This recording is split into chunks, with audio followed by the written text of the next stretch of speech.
welcome back to some sort of Wine Grants Open Door Philanthropy hybrid podcast episode with my special guest, Ian Fisk. Normally, on Wine Grants, we drank wine.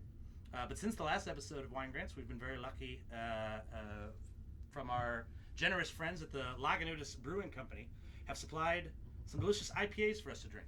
So I'm here with Ian Fisk of the Mentor Capital Network, drinking delicious Lagunitas IPA. Welcome to this booth, Ian. So when you do these podcasts, do you actually give your guests beer occasionally, or do you just keep hoarding it all for yourself? Yeah, well, the implication is that the guest is also drinking, but close fans of the podcast will know that the majority of alcohol has been drank by me. We actually have done we did a few episodes with folks who don't drink, but who didn't necessarily want the world to know that they don't drink. So, and since it's just a podcast, it's just audio, it's very easy to simulate drinking. So we've had folks sipping water, clicking sounds and stuff. We are both actually drinking beer today. We did one episode. Russ Finkelstein, one of the guys behind Idealist, does not drink, and so we had fancy sodas. I forget what kind, but we got very fancy gourmet sodas, and we drank those. One of my first contributions to the world of mass media and social enterprise was in the mid-90s when Ashoka announced their fellow list, and I had to point out that it was Mr. Amidar of Idealist because they had listed him as Ms. Ms? Is there, I guess there's probably some female Amis? Ami's it ends in an I, so in some cultures that's going to be... Oh, it looks like Amy. Yeah. That's what they thought. Yeah. Oh, that's interesting. Well, good for you for catching the eagle eye Ian Fisk over here. Well, because I'm the guy who built ServeNet, and which would have been Idealist, except Ami did it earlier and better, so he beat us to the punch. But good I wish for you him for goodwill, admitting and that. I'm not bitter at all. I've heard of. I didn't realize it. I think I've heard of ServeNet. Right? Is that something I would have? So it heard from the mid '90s to the late aughts. It was put in your zip code. This is where you can volunteer. It was started by Youth Service America and was a partnership. Yes. And it was one of the first. That and Idealist were one of really the first online platforms. Yeah, back when I had a job that I could explain to my mother in under 30 seconds. I was a database programmer, so I was the first internet coordinator of U.S. presidential campaign. I wrote one of the first two. Tell me where you live, and I'll tell you where you can volunteer. And I wrote the database that told Congress where all the AmeriCorps members were and what kind of service they were doing and why they shouldn't defund them. Oh, terrific! I mean, that wasn't officially the last reason, but it was practically the last reason. Well, I think for a while there, AmeriCorps funding was in pretty good shape, largely because of, I think at the moment probably not. No, but that's a whole separate discussion. But I know that you guys did a very good job. You and others did a very good job of like proving the value of funding AmeriCorps. There was and it's very easy to make it seem like it's not like, well, why would we pay them to volunteer, right? I remember that's the the obvious thing that like people who don't know what they're talking about can say about that. We're not, and pay someone is different than like receive a living stipend, right? Based on the cost of living in your area. And the way that this does tie into the work that we both do is AmeriCorps is a long-term game. Yeah, they create stay in service. A resource for a community that people know that they can use and leverage. 1 year, it's an expensive thing, but if you've got it ongoing and you've got partnerships, places like Public Allies and City Year and YSA, all of which I used to work at back before I turned to the capitalism side of things, they've made huge differences because they stay in a community. Mm-hmm. And because their partners know that they can work with them over time. Mm-hmm. And so that's one of the things I found so I spent the first half of my career working with youth service organizations, working on the 501c3. So did you work at YSA? I worked at YSA, I worked at Public Allies, I worked at City Year, I worked at... So that's how I know about ServeNet. I never worked for YSA, but we sublet. Steve was my landlord. When we were Naira, we had a very small room, similar to the booth we are in now. That we worked in the back. One of the things about being the computer guy is you always get the biggest room. Even when they don't have to put the computers in it, which the people who work with me didn't quite understand. Like, they got it when I had racks of servers in the room, but they didn't understand it when I didn't until they realized that being the computer guy meant that I was in charge of everything that around the organization that didn't involve talking to a live human being. So I got to pick offices. When they do, YSA has quite a bit going on the computer end and stuff, like the number of programs, a lot of applications that they process, things of that sort. A great organization, one of the better you're a young person looking to do a project in your community, that's they give you real money to do it. I think there should be a lot more of that sort of thing. Eventually, you founded something that used to be called the William James Foundation. Sort of. So the William James Foundation was founded by John Nelson and Chuck Dell in 2002. Okay. And John and I worked together at a group called Wall Street Without Walls, which is like Doctors Without Borders, but for investment bankers.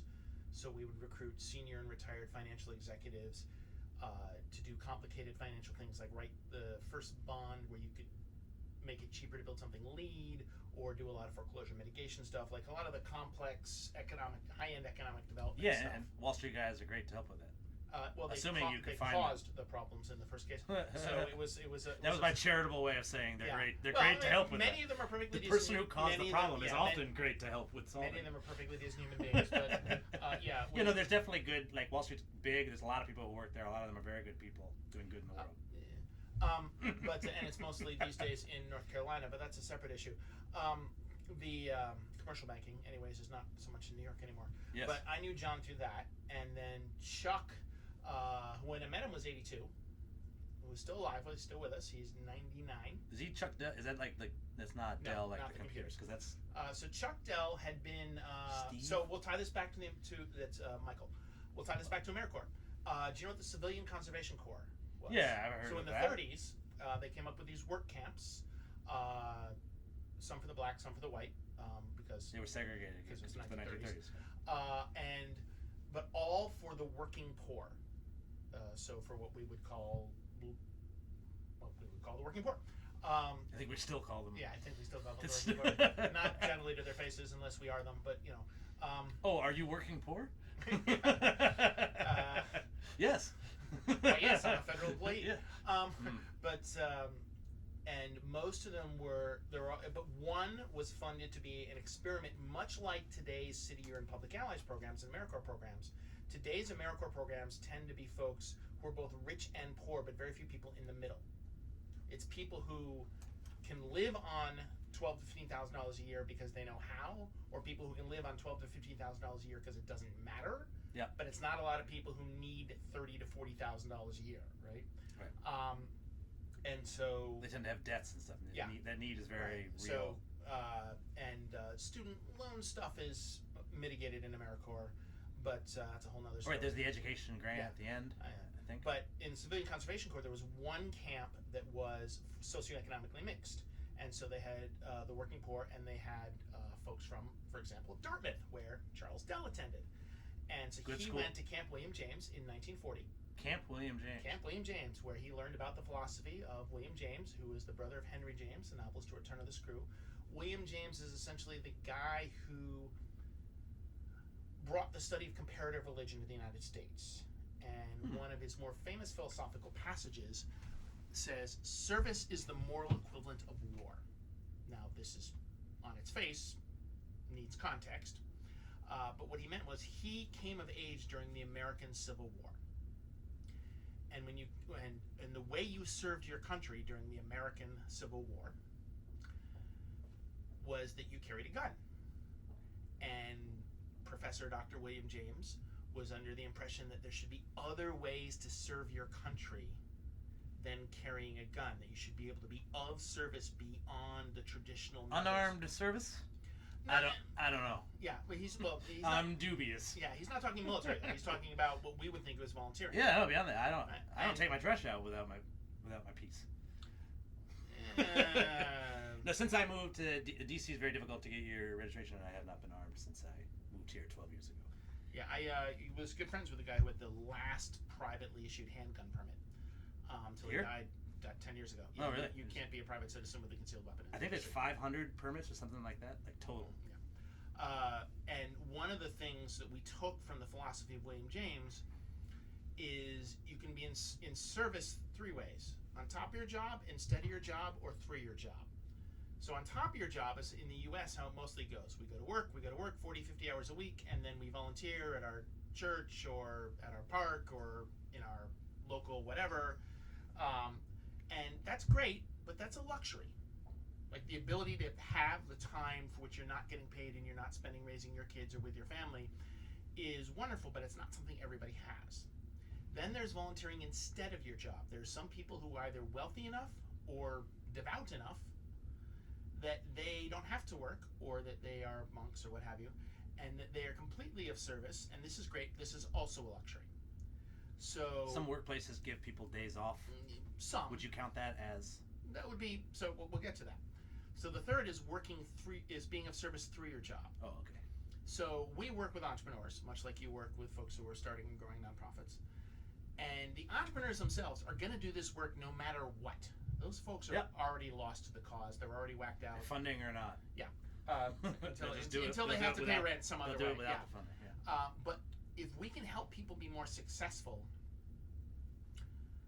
and employ more people, all the folks they employ are folks who get to be of service to their communities while making a salary, and then go home to their families and go home to and like have the time to lead a full life.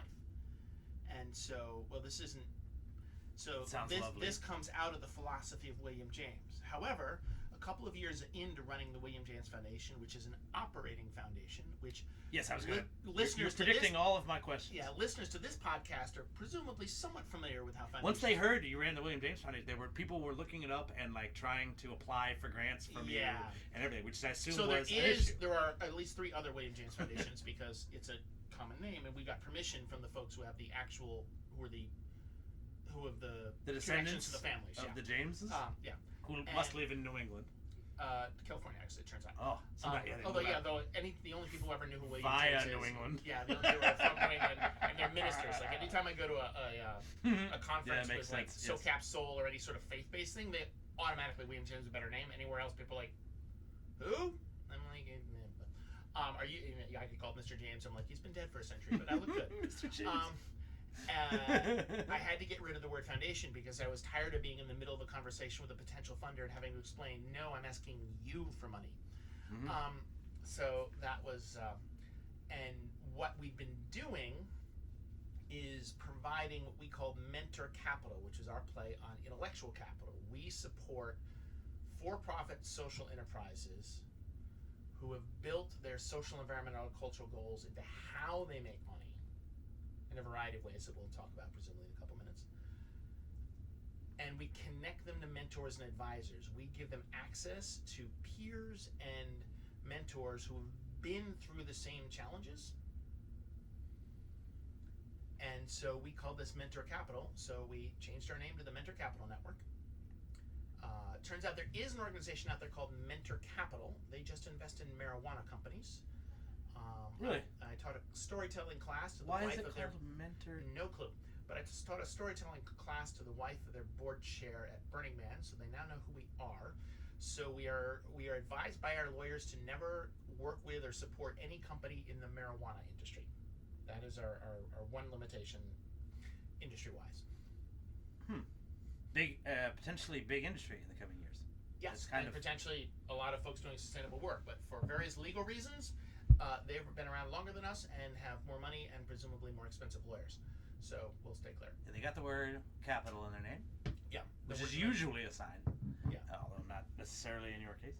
Intellectual capital. You are replete with intellectual capital. Yeah, but when it comes to like staffing up lawyers for your lawsuit, right?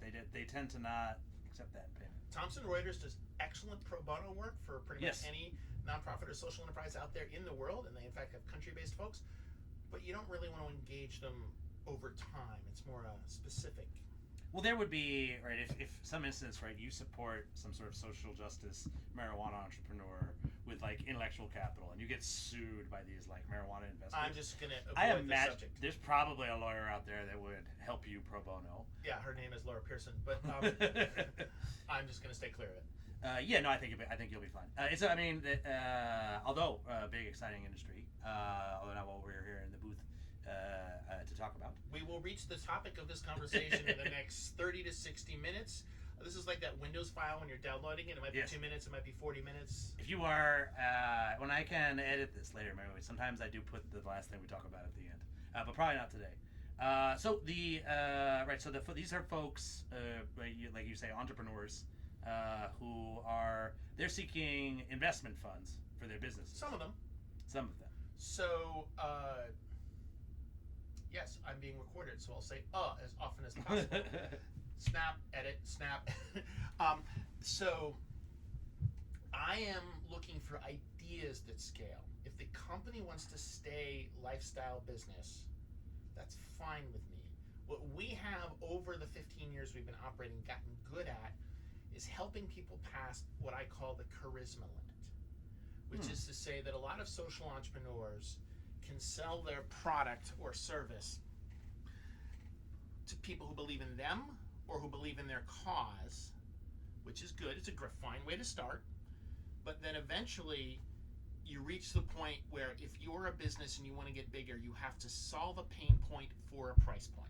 Like, that's the definition of a business, is you solve a pain point for a price point, right? Like you address an issue and people give you money for it. Yeah, I like that. Sometimes I call it solving problems with money. Yeah. At some point you do have to, yes. And I mean, you could just solve a pain point by using violence to take something from somebody else, but that's less transactional, and you can only do that to people. It's not sustainable. Eventually, that'll be a problem. So you'll find someone bigger than you. Anyways, so we have folks who've gotten past that barrier, and we use those folks to advise the next generation. And by next generation, I do not necessarily mean younger people. Well, on average, older folks start businesses all the time. Yeah, well, particularly in the we've worked folks all with folks. We have worked with individuals in more than 90 countries around the world. But you get a lot of encore careers. You get a lot of folks who work 20, 30 years, they retire, and then they do what they really wanted to do now that they have a retirement income. I was meant to do that, but then I got into this one. It sounds nice, right? Retirement income. We've had applications from folks in their 80s, 70s, 60s, 50s, all of the. Yeah. I look forward to my first application from somebody in their 90s. I think maybe unlikely, but I mean, folks are living longer, right? They can have a good long career, build up the capital. I often talk to particularly the folks that aren't planning on returning funding to investors, right? They're going to run their program off of philanthropic capital. I tell them that in order to get that off the ground, you have to find what I say is you have to find some sort of creative way to cheat, right? So for me, the way that I cheat is that I was born into a moderately wealthy family, and I was able to work for several years not making a salary. If it weren't for that, Unfunded List would not exist. I wouldn't have been able to. If I had student loan debt, right, and credit card debt, and a vehicle I was paying for, and I had to make my mortgage and stuff, right, it absolutely would not, or I would have had to do it differently. I would have had to compromise a lot more. It wouldn't have worked, right? Another way to cheat might be to have a career in Wall Street first and make a ton of money and then start. Or even a moderate amount of money, be a federal worker at a GS-12 for 20 years. Yes. Or a military without, and then you rise to a mid-officer. You don't necessarily generally you get a pension, and you'd be a cop for 20 years. Right. Yeah. You get a pension. Scott Beal at Atlas Corps, he used to say, if you're going to be a social entrepreneur, the best piece of advice I can give to you is to have a wife with a job. Or a husband. Or a husband with a job. In my case, it is also very. Although, of course, we both know that Scott essentially lives. We're not going to go there about somebody else. He's extremely lucky in the wife department. Yes. Well, her personal and professional qualities are. Well, that's been awesome. And he's. I mean, it's a funny thing to say, but it's also very accurate as to why. I mean, that's a big part of the reason why Courtney works very hard at the State Department and brings his salary home, which allowed Scott. And it's a stable salary. It's not so much the question of size as. Yes, and they knew that. Yes, they knew that she wasn't going to be. She's going to be staying in that job. They're going to be keeping that there and everything, and that worked out. In my case, right, around the time I was founding this nonprofit, my mother was retiring from Duke University, right, and so having a retiring mom with a Roth IRA that she can draw out of has been another way that I cheat, right? And so all these folks have to find some sort of way to. So you want to know my cheat? Yes. My mother was an accountant, and my handwriting is awful. So I am 50 years old, and I'm digitally native. Mm-hmm. Think about that for a second. I grew up in the 70s, and I'm digitally native. Must be one of the oldest ones. Yeah. So not that many. I mean, do you know a guy named John Gilmore? He registered the 4th domain ever. It was toad.net, I think. A good friend of mine was in the room when they came up. He goes to SoCap a lot. I thought maybe you might have met him. My good friend Mitra was in the room when they came up with the concept of URLs. I'm not quite that far back, but what I was my mother, as an accountant who worked at home part-time while she was raising kids, my dad was a teacher, the very first people to have personal computers were accountants, because a word processing is just a typewriter where you can save the file. But spreadsheets replaced adding machines. Yeah, there must have been some very primitive version of Excel or something. VisiCalc, I think it was called. Was it VisiCalc? So TRS-80 Model 1, you couldn't watch your public TV at the same time. One really doesn't know why. If you ever saw the movie War Games from the early 80s with Matthew Broderick, that's a TRS-80 Model 3. At one point, he pulls the phone, like the rotary phone off the hook. Oh, that's a coupler. And he plugs it into a thing. That's called a coupler? Yeah. I have always wondered, I was like, is that a real thing? Yeah, it is. So it listens I've used those, yeah. Wow. That's... Did you ever read Hacker 2600? No, I don't think so. The book or something? It's a magazine based on the concept that if you can replicate 2600 megahertz, you could get free payphone calls. For those of you under 35 in the audience, we'll explain what payphones are in a later podcast. So I had a personal computer in the house when I was third grade, whatever, and my handwriting was so awful that my teachers assumed that I was not the stupidest kid in the room, but they really had no idea of telling. So I was forced to learn to type on a computer in the mid-70s. So what that means is I had a 10-year head start on most of my friends. Now, in the early 90s, I was building things like ServNet, and friends of mine were building things like helping you trade stocks online. Of those friends, one of us is no longer retired. It's not me. Or one of us is, yeah, everybody else could be retired, although one of them is trying to become a tomato farmer and now works harder than the rest of us put together. Tomato farming is difficult. Yeah, but that's my tomatoes are terrible. That's entirely his choice. So Terry, if you're out there, that's your problem. They look good. My tomatoes, they look like they're big and red, and then you bite into it and it's just styrofoam. Well, Terry's out in Crozet, and he was one of the original coders for this, and good luck to him with his tomatoes. But I'm the moron who left Silicon Valley in 1995 to come east for a computer job because, San Jose, California, I was an internet expert before there was the web, and I was like, yeah. There probably weren't jobs for you. Yeah. The point of this whole meandering story is that in the 90s, I could work 2 or 3 days a week at tech jobs and make a middle-class salary. So instead of working 7 days a week at tech jobs and having a retirement fund, I chose to work 2 or 3 days a week and not loaf the other days of the week, but helped to build Hands-on DC, helped to build the DC Community Tool Chest, helped to build a number of community organizations. Did a lot of work for what were then called social enterprises, but were more in the nonprofit side, and did a lot of work that I essentially subsidized by being ahead of the curve enough. But unfortunately, it turns out that if you don't stick with the tech industry, you lose that advantage. And I now know as much about computers as the average 12-year-old. Your ability to type is less impressive now. Yeah. I know as much as the average 12-year-old, which is to say twice as much as the average 30-year-old. but still not enough for a market advantage. Very interesting. And so we have, as we've mentioned, very, very similar programs. The main difference would be, to me anyway, is that I'm most interested in folks that aren't looking to return money to investors, whereas the majority of your folks are at least interested in the possibility of returning money to investors. Yes, well, yeah, the majority are. We do take some companies that are not. Many ways to discuss these differences, but that's the main one to me. There are 2 other differences for now, although if I have my way with convincing your team that we should be collecting data in the same way, listening, Margaret? The other 2 are reviewing business plans and providing feedback is the start of our program. And then we have a very active process of connecting.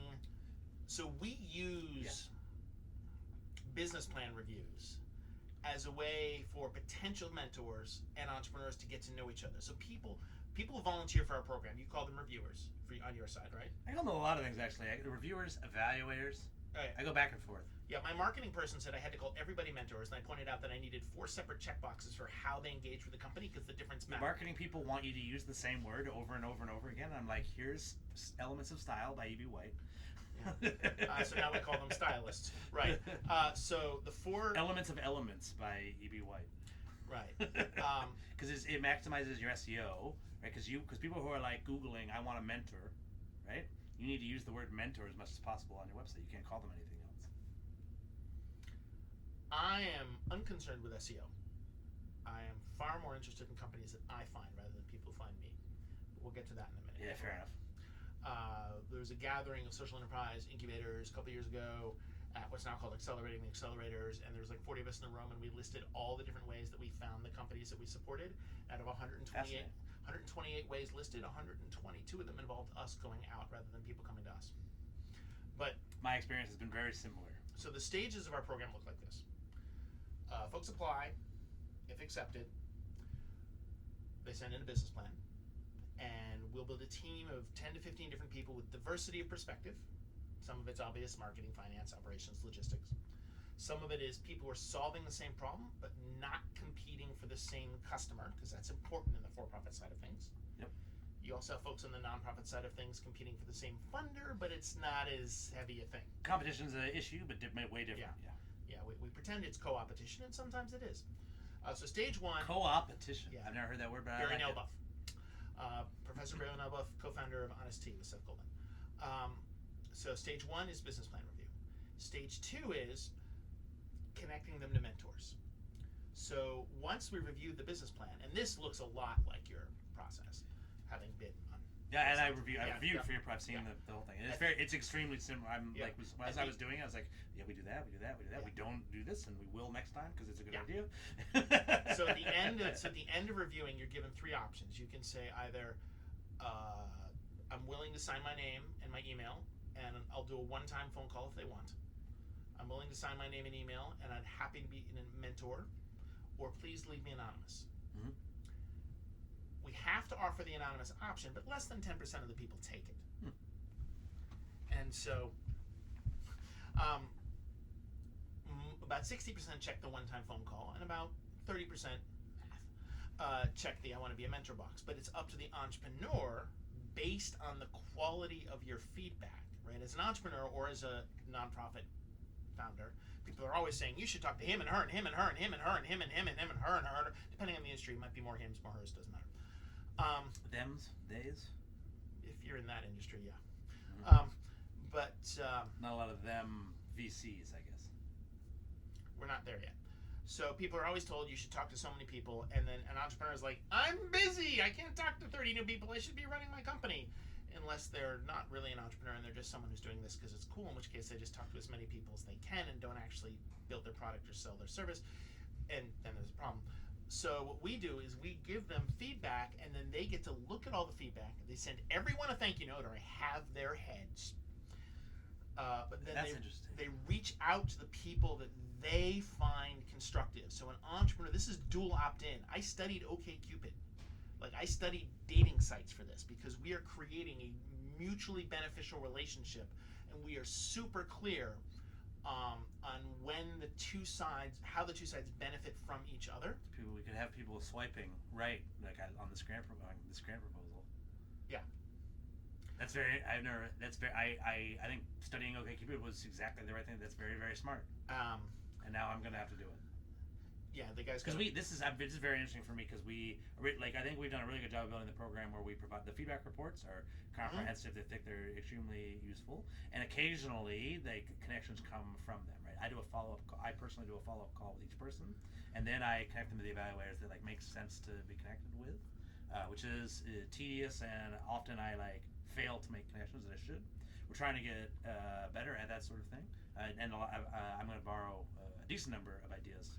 And I'm happy to share them. One of the differences between two organizations, the difference between for-profit and non-profit, is I inherited, or was given by Chuck and John, remember them from 30 minutes ago, a business plan competition, just a regular, we give prizes to the top entrants. And I very quickly realized that the amount of resources going out from us was less than the amount of resources it took to apply. Right, 100 people applied, put in X number of hours. Mm-hmm. Those hours were not worth as much as the amount, or worth way more than the amount of money that was going out. Now you have other people funding, so hopefully that doesn't happen to you.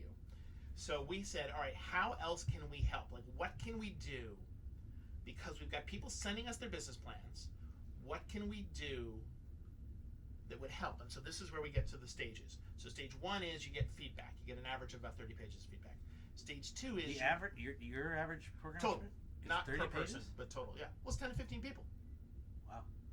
Yeah. I mean, we've done 30-page. Some of our reports are that long, but that's if I get a high response rate or if the evaluation. Yeah. No, it's. I mean, if I do a giant round and it's like. I probably wouldn't want to give somebody more than that 30 pages of feedback. It's a lot to read. Yeah, that's an issue we've had. 2 is you get connected to a mentor. Now that's dual opt-in, and the reason I have so many people review is because I want large enough numbers that of 15 people assigned, maybe 10 or 12 will return the scorecard. Of the 3 people that don't, those that apologize are invited back. The others are quietly dropped.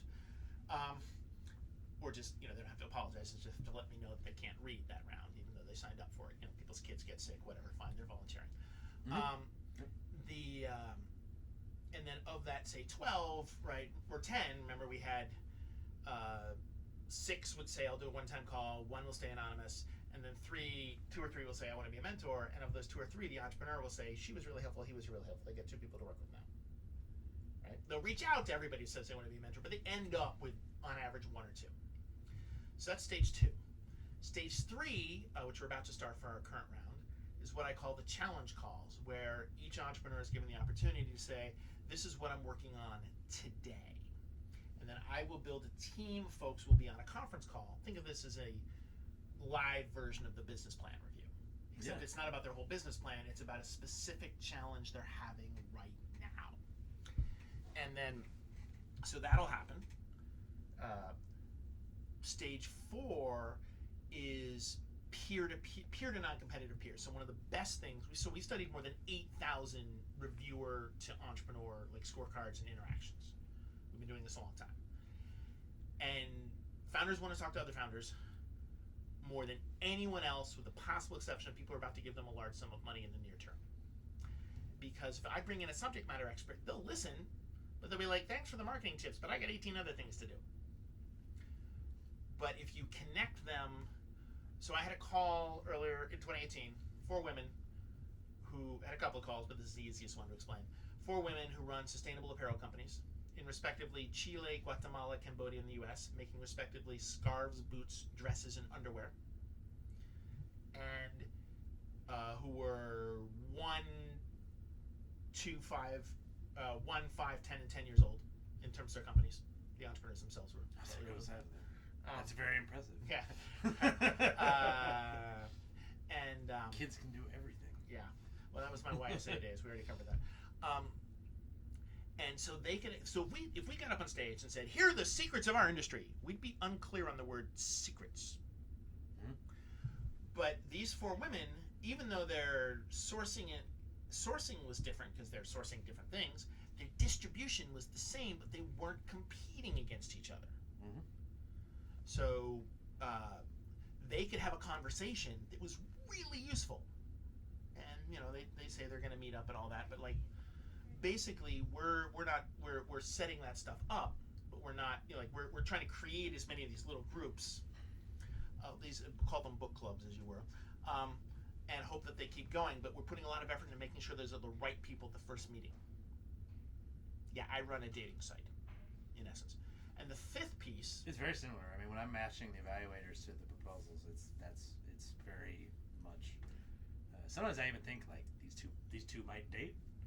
Maybe we'll start it off with she reviews his proposal, or vice versa. We've had 4 marriages, although none, to the best of my knowledge, from people that I specifically put together. 4 people met through your program, again, right? Yeah, I assume it's. I mean, once you get a lot of people doing stuff, people meet and eventually they get married. Yeah. And the 5th piece is the data, because what are you we've been collecting, we're reviewing, right? We've got the scorecards. Like I said, we've got more than 8,000 of them. So, and some of them have gone on to be funded companies. Yeah, well, so of our alumni. So I imagine you might be able to look into that and predict. Yeah. What so causes of our things alumni, they've raised almost $500 million, and they have almost $500 million. They have slightly more than $500 million in annual revenue if you track them all. So technically, we've had $1 billion in spin-off. But so some of the things we've learned, because one of the goals is to try and figure out what kind of reviewers are better at predicting the success or failure of a company at the super early stage, because it feels like that there are investment firms who would pay for this. fact, it doesn't just feel like there are investment firms who would pay for this, but they want strong data, which is why I've been asking the same questions for more than a decade. I would actually like to change some of those questions, but in service to the great god of PhD discipline, I'm not the PhD, but I have a researcher who is, we ask the same questions. And so there's no one industry amongst the top 40 people who...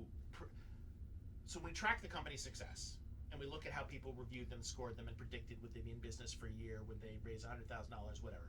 So they ask a very simple set of easily measured things. Yeah, sorry, it was what is the likelihood this company will raise $100,000 over the next year? Hire a non-founder employee. Hire an employee. Get licensed. There are 5 very simple questions that are easily tracked, and then there's an overall success that's externally. You didn't see it on the scorecard, but like Runa and Back to the Roots are clearly top, and then others are. We compare their success against our own measure. It's tricky. But of the top 40 people, where like, say if everybody gave it a 5, that doesn't tell me anything about which reviewers are better. But if a bunch of people gave it a 3, and a few people gave them 5s, and that happened over and over again, it was the same few people, those people would be better. Turns out, the people that are better, there's almost nothing I can find so far that they have in common. But the people that are better at spotting companies that fail, there is. So we also looked at the other way. If a whole bunch of people gave it a 3, but a couple people gave them 1s, which is the low end on our scale. Of the people who are the best at spotting companies that will not make it, better than the other reviewers, because remember, we've got thousands of also reviews. Useful. It's less exciting data, but it's also useful. From an investor's point of view, it's actually more exciting data. Yeah. Well, more, or I mean, it's very useful, equally useful to them. The profession that you'd rather be predicting winners than like if you could choose a superpower, the ability to predict winners or the ability to predict losers. I think you'd probably want to predict winners. Realizing that both are useful. It's extremely useful to get the losers out of the pool. This is a superhero movie that should be made, right? Yeah. I can predict that this company will not succeed. Yeah. With 100%. So I can tell you the profession of that person. Yeah, I assume he's gonna be someone who's able to pass the bar exam and file things in federal court and such. Business law in the United States is the profession of risk assessment. Right, yeah, that's what they do for a living. The lawyers that I admit to having on retainer tell me how risky a thing is, not whether or not it's legal. I have never in my life had a lawyer be like, "Oh yeah, you should do this." Well, I've had lawyers. This will succeed and it'll be great. Right, but I've had a lawyer say there are no visible problems, and that's what I paid them to do. I've also had lawyers say, there's no problem. You know, you're a moron, right? Yeah. And then they say why. Oh, you're going. And I paid them a couple $100. Oh, you're definitely going to jail. Well, no, it's not that. They tell me all the time. They can. The other. Well, this is very illegal, Dave. Well then, Dave, you should not do this in front of a mic. I am merely told the other person will have an advantage in the contract. That's why I run these things by lawyers first. It's not illegal to ask. They keep changing Siri when the response is, "Where do I hide a body?" to like this Siri would tell you. One of the things is I came to DC from Maine, right? Maine has very few lawyers per capita. DC has, I think, the highest number of, close to the highest number of lawyers per capita. DC has the highest number. Is it literally the highest? Yeah. And Maine might very well be close to the bottom. DC has roughly the population of Maine, right? Like, that's not true. Maine has twice the population of DC. Yeah, I guess that's about right. Yeah. And I'm sure there's more lawyers here. I'm sure there's probably one firm here that has more lawyers than Maine does. What law is there to? There are lawyers who work in Boston who live in Maine. I think if it's serious, it's our lawyers. The lawyers come up from Boston, right? Or sometimes they live in Maine, are a Boston lawyer, right, and come back. I'm pretty sure that regardless, mostly law in Maine is like defending DUI folks. Like that is. But the vast majority of the law, business and contract law and finance law. In this country, a lot of things are so. Like in Maine, I actually never really had cause for an attorney. Like I never had a issue where it rose, right? And you move to DC though, and like this stuff comes up all the time. I think. You know why you never stand in a corner? Why is that? If they pull you in for hypothetically a DUI, they stand you in a corner. You don't want to do that. You want to stand against a flat wall. Because there's cameras everywhere in the police station, and if you're in the corner, they can very easily see you sway. But I mean, they're about to give you the breathalyzer, which is a little bit more definitive. Anyway, next time I don't have a driver's license anymore, so I can just be as drunk as I want. And, well, not as drunk as I want, but I'm not worried about DUI. It's one of the great advantages of getting rid of the driver's license. We've strayed a little bit. The point is that when I moved down here into DC, you find yourself with occasion to need a lawyer more often. One of the things I learned, very, very useful thing, is you can call your local bar association, the referral line, right? And they usually connect you, give you your first half hour with a lawyer for free. The bar association will cover the cost of initial referrals. And I actually tell every time we have a nonprofit or a group that comes through, like with a legal question, since I'm not a lawyer. Thomson Reuters. Yeah, I tell them they're awesome. If it's a serious issue that they are going to need I definitely know they're going to need. But you want so the pros and cons of pro bono lawyer. If you have one question to get answered, the bar association does this referral program. They do it in almost every. You just call your local bar, be like, hey, I have a legal question I'd like answered. And they pay for you to get a lawyer on the phone who will usually just answer your one question. They do it because I'm sure they get hired. Yeah. Sometimes. Right? Or just a general civic duty, but I've actually never hired a lawyer through that. Every time I have a problem with a landlord or something like that, right? I just call the bar association referral service, and I've told nonprofits, right? Sometimes though they're gonna have a long-term issue to deal with, right? And Thomson Reuters is best of the best. Well, no, actually, I'm gonna push back on that. Okay. Because they're great. You can get real firms for that. Great place to start. So the challenge with pro bono law is so one of the things I'm often telling entrepreneurs who don't want to spend money on lawyers and accountants, and I would also tell this to people starting nonprofits, is get an accountant or a lawyer who is with you for the long term. You don't have to use them a lot, right? Download the document from the internet and fill in the forms. Don't pay your lawyer to write it, pay your lawyer to read it. Mm-hmm. But have the same lawyer and accountant over the years, so as your organization grows, there's someone who has historical context. Yep. If you use the pro bono shops, they're often very good at one-offs, but then you won't necessarily get the same lawyer or accountant the next time. This is important. And you want somebody if you're starting out, you can't necessarily afford a high-end or even a medium or low-end lawyer or accountant, depending on what you're doing. Any kind of DC lawyer. Right. But you could, I will download legal documents, stick my name in where the form says to, and then if it's a contract, I will then pay somebody to review it to make sure that I didn't mess anything up. Yes. Rather than pay them to write it. This is if how I pay we them to write it, they're going to do the same thing. This is how we did our 1023 for our 501c3 application. I filled it out, and then I paid a lawyer to review it before we submitted it. And it turned out, right, good thing I did that, because I did not fill it out correctly. Right, and there was a bunch of other steps Your that I didn't name even... isn't Susan yet. You still have to put in David. No, I mean, I filled out the form mostly, right? It's just that there's a bunch of other, and then you have to, and other, right? And I never would have known about, some of the local filings we had to do and some other stuff. There's a lot of paperwork running a nonprofit. I'm sure a business as well. So this next round, we will be co-reviewing, so to speak. And I've been meaning to have you in the booth, right, to chat, right, because we're both working in such similar spaces. But now is the perfect time for you to be in here, because we do have this plan coming up. One of the issues that we have had is we are, I think, very good and designed to deal with folks who are trying to get their first big grant from a foundation. It's a very good fit for us. We are designed to be able to give feedback to anyone who's trying to raise any money for any sort of social change project. In fact, I think we could give feedback to someone who doesn't even need money, right? If they were trying to do an all-volunteer, completely unfunded program, right, and they wanted feedback from experts on how to execute it, we would give feedback on that. It's not always about money for us, but it usually is, right? And usually that's trying to get your first grant from a foundation.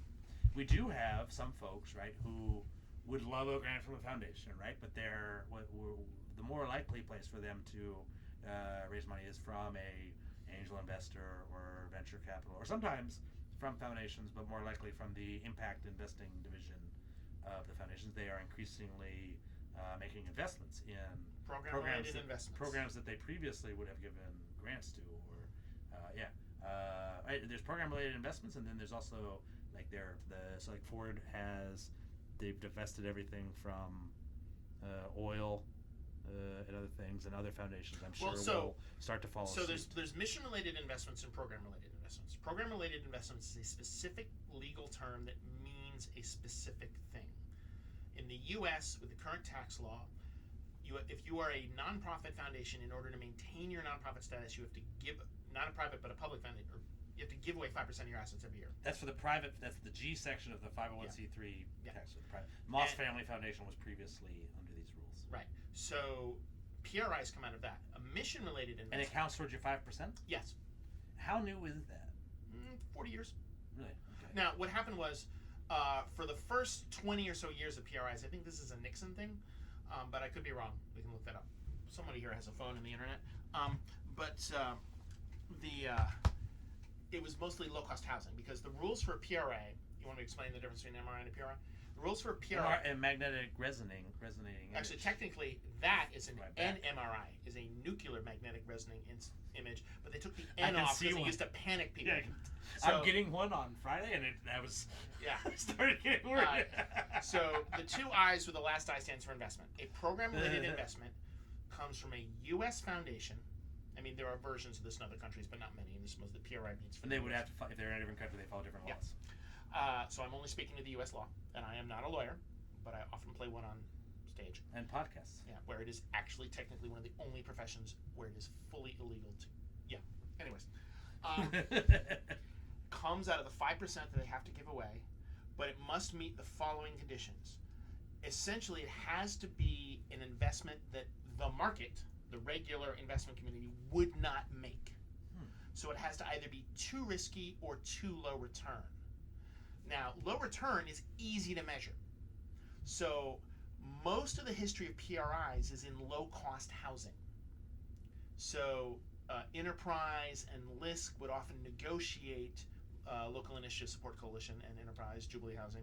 LISC is a very big, very big Those are the operation. two biggest operations in terms of financing. They're not builders.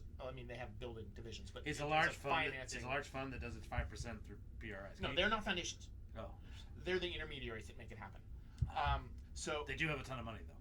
Yeah, if you were putting up low-cost housing and you wanted an investment in your project, and you could go to a foundation, a grant-making foundation, an endowment foundation, and say, can you loan us X money at less than market rate so that we can build it and we can have Y units for people who make less than a third of the median, right?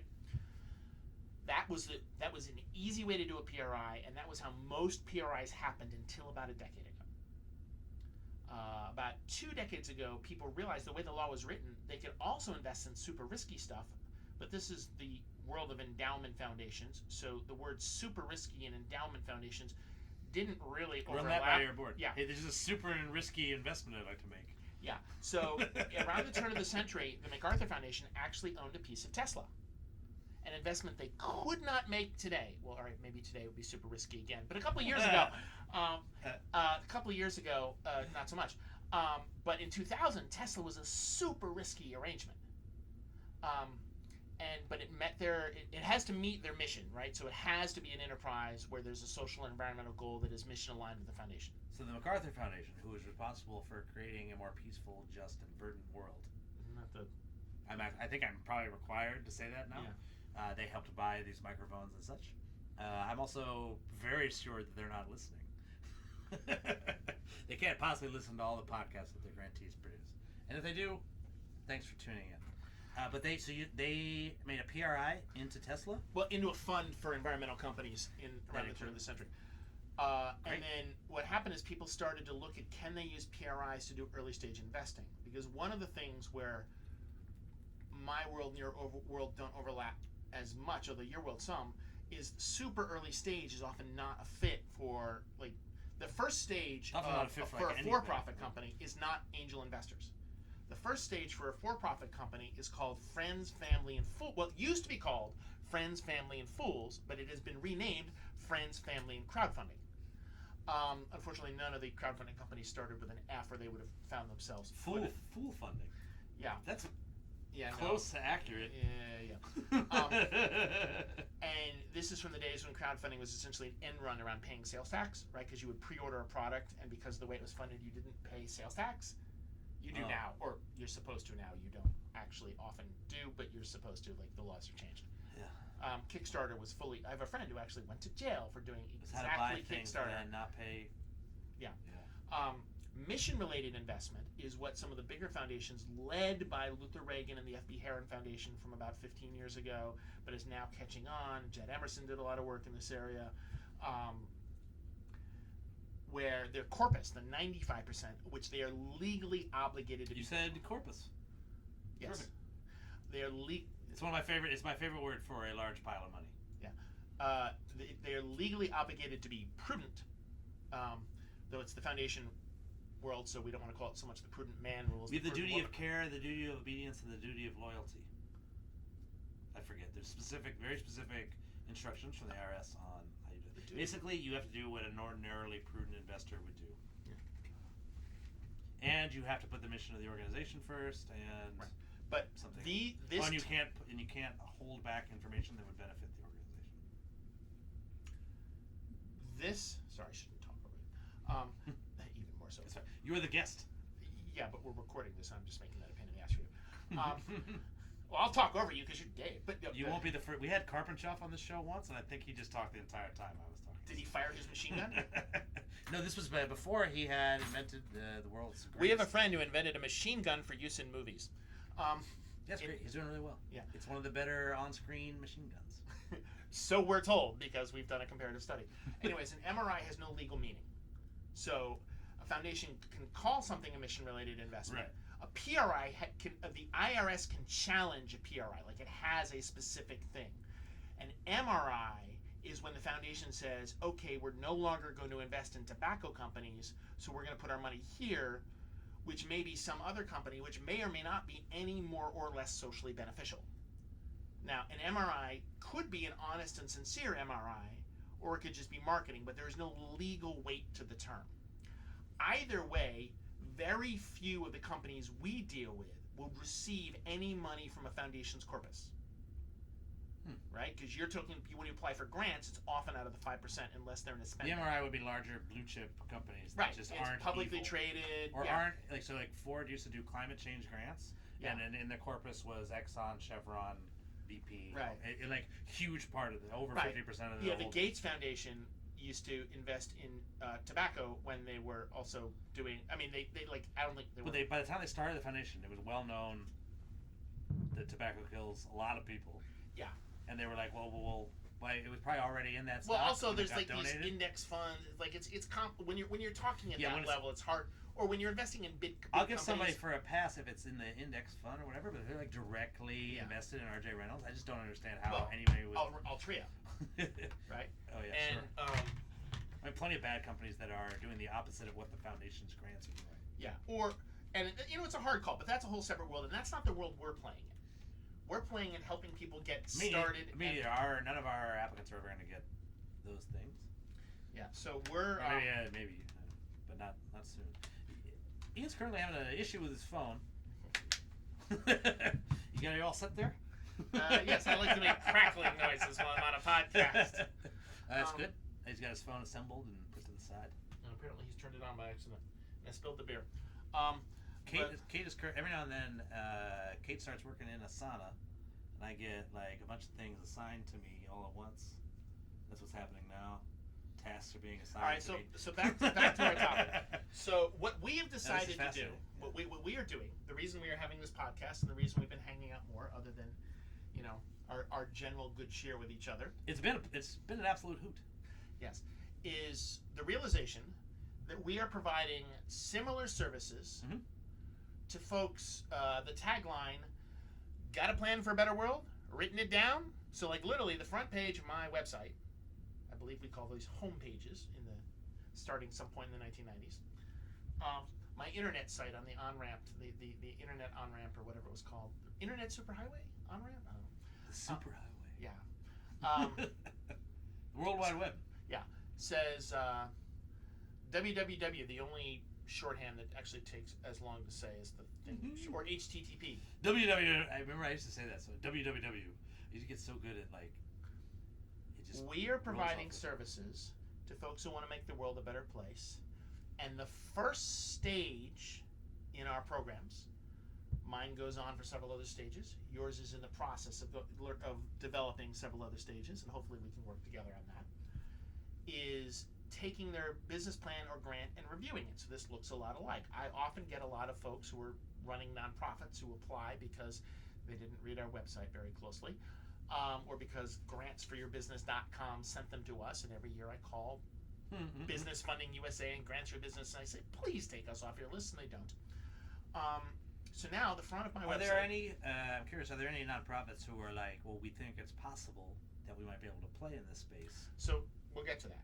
So the simple one is, if you're a for-profit, the Mentor Capital Network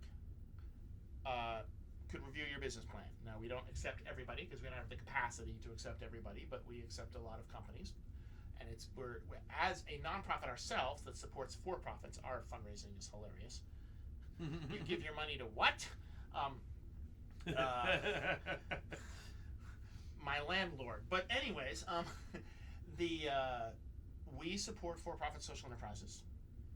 The unfunded list supports people who are writing grants to foundations and other folks who traditionally give money to 501c3s. You could do more, but you've got to focus. We could do more, but we've got to focus. But because it's the similar kind of people. Now, there's a third button on my website. So button A says, if for-profit, click on the Mentor Capital Network. If not-for-profit, see our friends at the unfunded list. Ask them for a beer. Doesn't actually say that, but it could. You can always ask. We get enough. We get enough entries from countries. I ran out of foundation for a really long time, so I'm very good at saying no to requests and staying friends. Yes.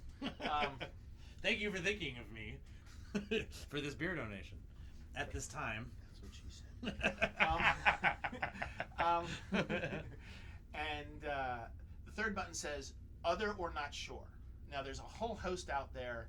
There's some obvious others. So we will take companies as long as there's a for-profit tax ID. It could be owned by a nonprofit. We are very comfortable with benefit corporations. We are very comfortable with common good enterprises, with all these sort of hybrid organizations, which could fit in both. And there are for-profit companies and nonprofits that apply for contracts, right? Like you get in this weird space where a government has a contract that is essentially a grant, but could go to either a nonprofit or for-profit. So you have entities set up to do that, and it doesn't really matter, like what tax status you are is dependent on a whole bunch of stuff, but it's not a requirement. And then we've got folks who aren't sure. Yes. And we are working together to come up with guidelines for if you have a plan to create an entity that you think will make the world a better place, should it be for-profit? Should it be nonprofit? That's a whole separate podcast that we should actually probably do, right? But that's a legitimate question that a lot of folks I have. Of the 20 largest companies that have, in terms of funds raised, that have come through our program since 2005, 3 or 4 of them are nonprofits now. The 1 Acre Fund started as a for-profit. It's a nonprofit. Nonprofits, hospitals offer nonprofits, and their administrators and top surgeons. Harvard's a nonprofit. They're doing everything. The NFL is a nonprofit, although it shouldn't be. They're not really. I actually was thinking about writing this is a kind of a pet peeve of mine. The NFL Association of league owners used to be a 501c6, which is close to being a nonprofit. Actually, the current commissioner, whose name escapes me at the moment, didn't want a salary public, so they got rid of even that. All the individual teams are for-profit, and the league of teams. One exception. The is one of the teams a nonprofit? One of the teams is owned by its municipality. Because a sports team and a sports league definitely can be nonprofit. So there's one team in professional football. Little league teams and stuff are nonprofits and stuff. That is owned by the city. And because of the way that it was initially funded, if it is ever sold, that money must go to build a World War I monument. Right, it has to go to the original charitable mission of the... Right. I'm not sure that the several $100 million that the Green Bay Packers are worth at this point would build one hell of a World War I statue. I think they might give it to some other things as well. But the Green Bay Packers... That's fascinating. I'll have to look into that. I don't know if it's still majority owned, but it is certainly significantly owned by the city of Green Bay, Wisconsin. Well, yeah. Yeah, that makes sense. Very interesting. I got for... a city whose population doubles for home games. That makes sense. They were generous donors to the It's On Us campaign. They ran our PSA on their Jumbotron, which was once the largest Jumbotron in the world. But that's a record that gets set like basically every week, as far as I can tell. People just keep building larger and larger screens. I think we'll running out of beer, so we will begin to wrap up. But for this next round of review, we both have the same deadline of March 15th. And the same application fee? And the same application fee of $100. And if you are... For mine, because so many of my entrants are not from the U.S., if you are from what the UN regards as the least developed country, the application fee is $25. The general application fee is $50, and if you're from one of the OCED countries like the U.S. or Western Europe, the application fee is $100. So it's. And I would say we don't have a firm established policy on that. But if you are from, if you have special circumstances, right, like you're from Liberia and $100 is a fortune for you, contact us, and I'm sure we can work it out. Yeah. So for us. Yeah, we don't make a lot of money on the application fee, and in fact, if we don't accept you, we refund the application fee. So it's more of a processing fee. We just need you to pay it before you actually submit the paper. It's mostly about making sure that they are serious. Yeah. That's the main I reason. once paid $20 out of my own pocket to refund $15 or to collect $15 from a librarian. It's about we found that if you don't charge a fee, you get fewer and lower quality applicants. Yeah, I think that's true. We, as a result, charging the fee. I'm pleased as punch with charging the fee. We get everything we get is very, very good because no one's gonna pay $100 for a review unless they've unless they've actually really challenging something and they really want and they're gonna be passionate about it. One of the things that has been tricky for me, right, is so I don't have a hard and fast requirement that you have to be a nonprofit. That's who we do best with. We have done a pretty good job of reviewing for-profit companies. You can, this round, and hopefully going on in the future, apply to either program. At one point, right, you and I are gonna read the proposals and get together and decide and sort of maybe do some swapping, right? These guys would do really well through your program, right? These guys would do well in both, right? These guys not so much for this one, right? And so if you're out there, you're not sure if you're going to be a for-profit business that raises money from, right, PRIs. If you're going to be a for-profit business, the term raises money. So we're looking at business plans. We're looking at folks who are early stage. You don't have to be at the raising money stage, right? So the best source of funds is always a customer. The best way to fund your company is never to take outside debt or equity. However, many companies require outside debt or equity at some point. I am not a huge fan of the venture capital model. The whole high tech, we're going to pick 10 companies and one of them must be Google in order for the others to make it worth it when they fail. But because we're so international, we work with a lot of companies that will have a 2 or 3x return, not a 10 or 15 or 20x return. We work with some that might do that. Like I have a company right now that is it's a water filter that's 5 pesos for 50 liters. If they hit, they're literally gonna have 1 billion customers. Like that's gonna be one of the biggest companies in the world. So several of the companies that we saw early on have gone on to raise 25, 50, $100 million and are operating worldwide at giant scale. But we also have a couple hundred alumni that are employing 10, 20, 50 people that are, have annual revenues between the 1 and 5 million range, that are still, that they've never raised money from someone they didn't know beforehand. So the Mentor Capital Network is totally comfortable with companies that are just building for-profit operations that have you got to build. So the reason we ask for a business plan, as opposed to a pitch deck.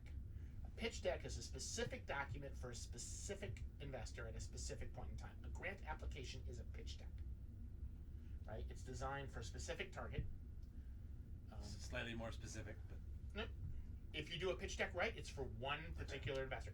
Most people. The average pitch deck is less specific than the average grant. You are correct, right? But it doesn't have to be. Yes, but a business plan is something you write for yourself that you revisit every year. It's dynamic.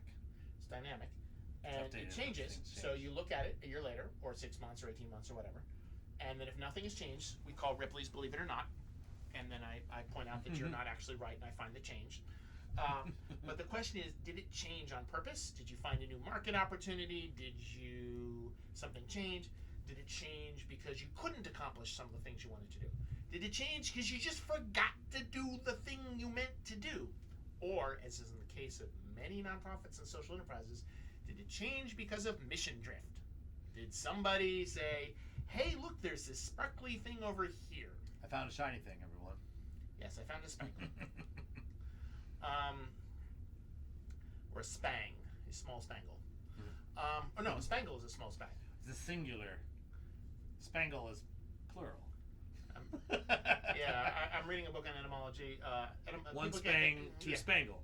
Actually, no, spangle is a small spang. I'm literally reading a book on etymology.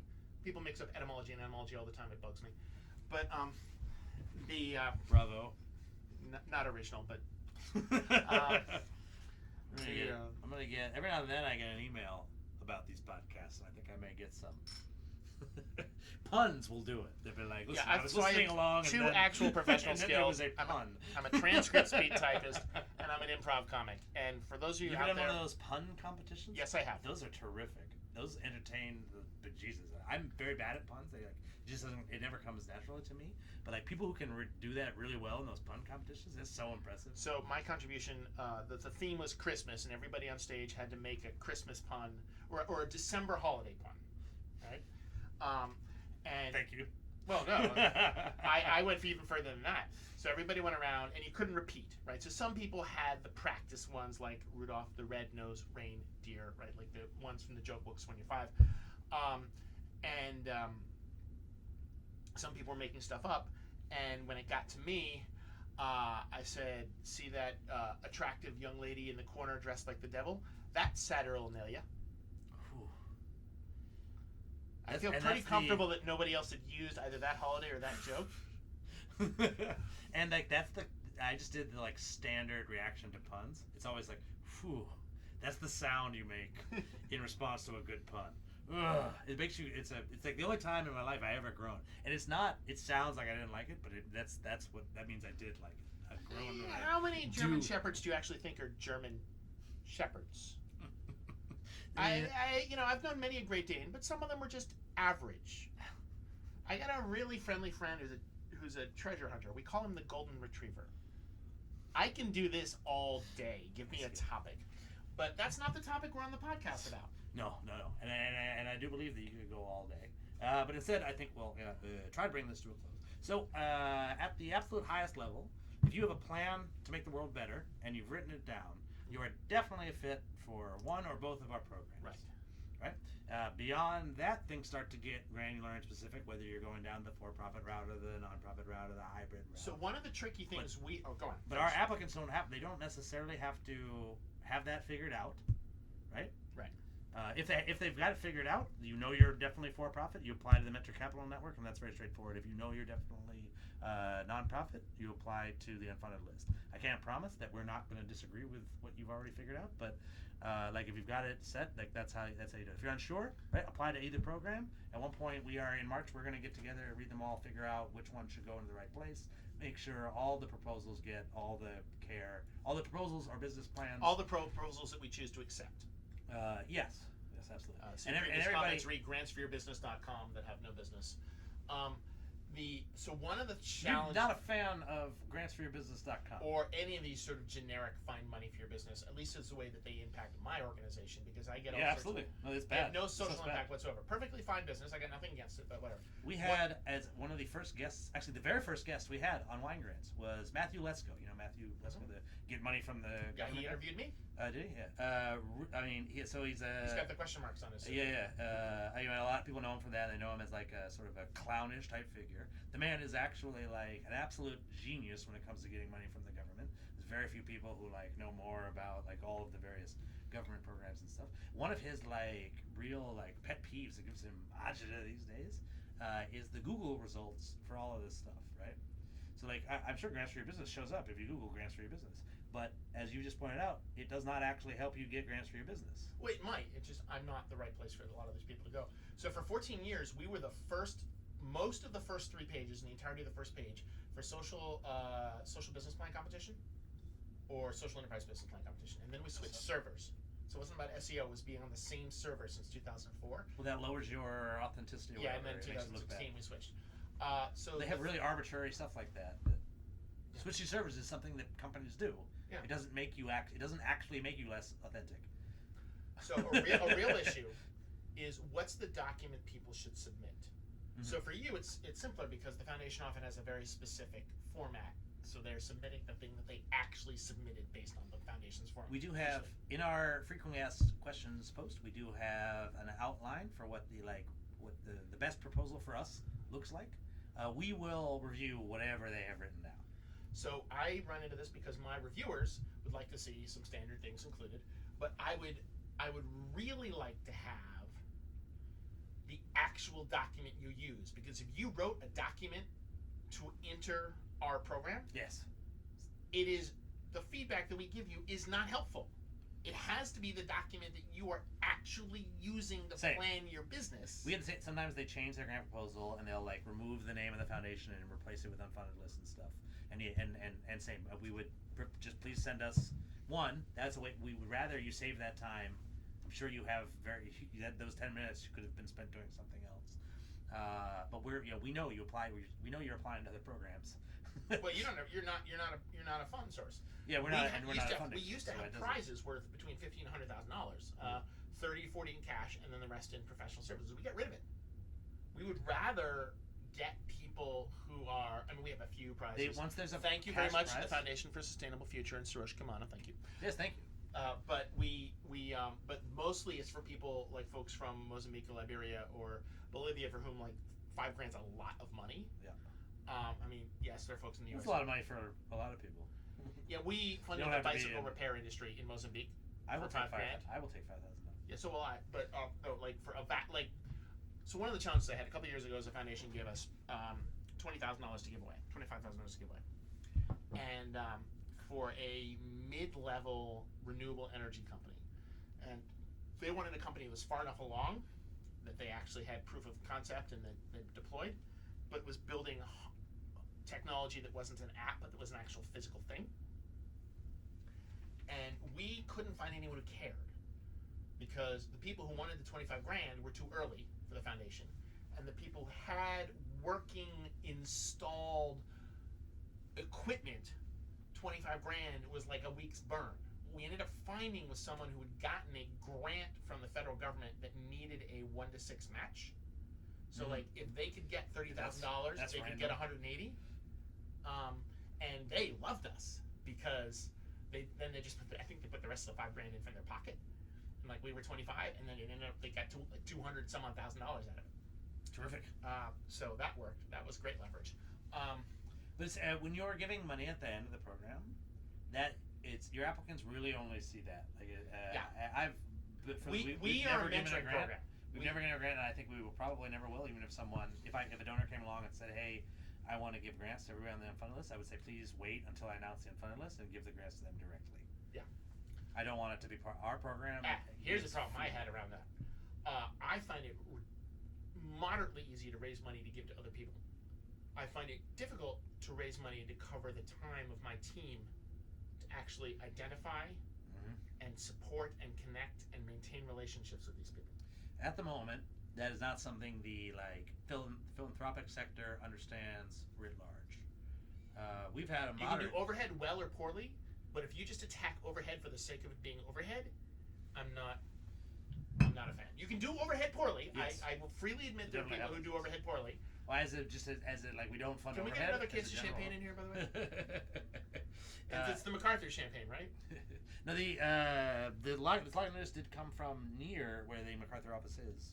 As I understand, this brewery, the Lagunitas Brewery, is nearby.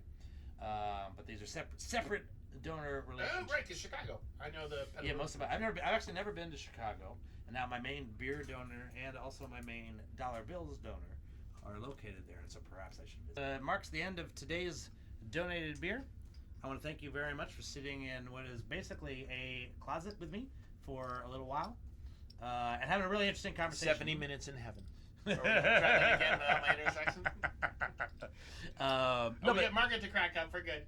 No, but this has been a fantastic conversation. A lot of these, not that we've answered any questions, but a lot of folks who applied to. I'm sure both of our programs are wondering, and interested in asking about some of this stuff. And I'll say, even I, who spent a lot of time thinking about how funding and such works, I've already had the chance to talk to you about a lot of these things a bunch of times. I learned a lot in this episode, so I really want to thank you for stopping by, sharing your considerable knowledge with us. Look forward to working with you on this next round. Again, if you've got a idea to make the world a better place and you've written it down, then you are a fit for one or both of our programs. MentorCapitalNet.org.